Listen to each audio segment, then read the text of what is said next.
Pune जिल्ह्यामधल्या top 9 घडामोडींचा आढावा घेऊयात। अक्षय तृतीयेनिमित्त पुण्यामध्ये दगडूशेठ गणपती मंदिरात आंबा महोत्सवाचं आयोजन। दगडूशेठ गणपतीला आंब्याची आरास। पहाटेपासूनच मंदिर भाविकांसाठी दर्शनासाठी खुलं।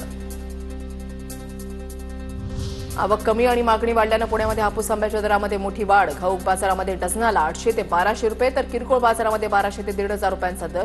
भावामध्ये वाढ झाल्यानं नागरिकांची कर्नाटक हापूस आंब्याला मागणी।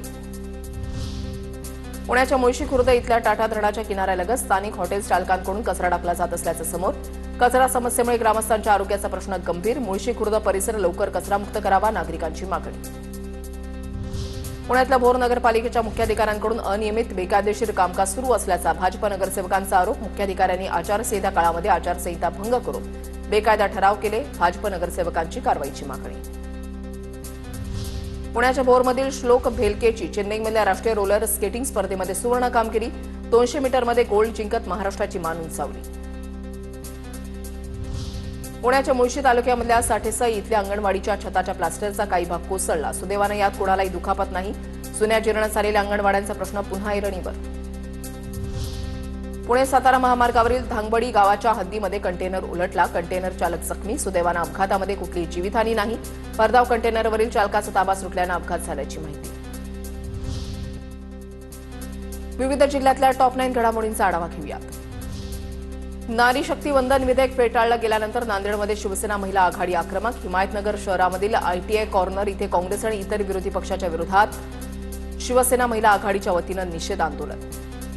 नांदेडच्या देगलूर इथल्या सीमावर्ती भागामधील उपजिल्हा रुग्णालयाला 23 कोटी रुपयांचा निधी मंजूर। रुग्णालय 100 खाटांचं होणार असल्यानं परिसरातील नागरिकांना चांगली आरोग्य सेवा मिळणार।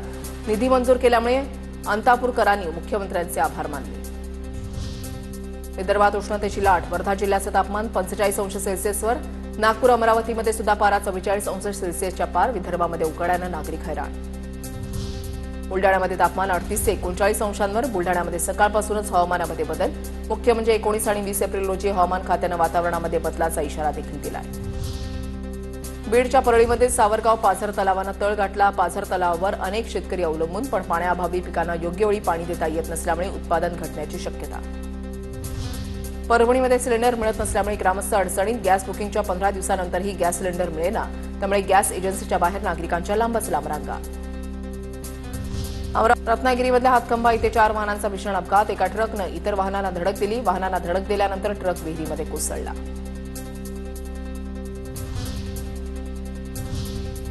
विविध शहरांमधल्या टॉप 9 घडामोडींचा आता आढावा घेऊयात। नागपूर शहरातील अवैध होर्डिंग्स आणि अतिक्रमण काढण्यासाठी महानगरपालिका 100 डे मोहीम राबवणार। यासाठी नियोजनबद्ध आराखडा तयार करण्याचे मनपा आयुक्तांचे निर्देश। नागपूर महानगरपालिकेच्या शाळांमधील विद्यार्थ्यांची कमी होणारी संख्या रोखण्यासाठी मनपा प्रशासनाकडून गटनोंदणी उपक्रम सुरू। गरीब वंचित घटकातील विद्यार्थ्यांना शिक्षणाच्या प्रवाहामध्ये आणण्यासाठी मनपा प्रशासनाचा उपक्रम। नागपुरातील एसबीएल कंपनीच्या 6 पदाधिकाऱ्यांना न्यायालयाचा जोरदार तडका। जामीन नाकारला। कायद्याची पायमल्ली केल्याचा ठपका। 26 कामगारांचे या कंपनीच्या स्फोटामध्ये बळी।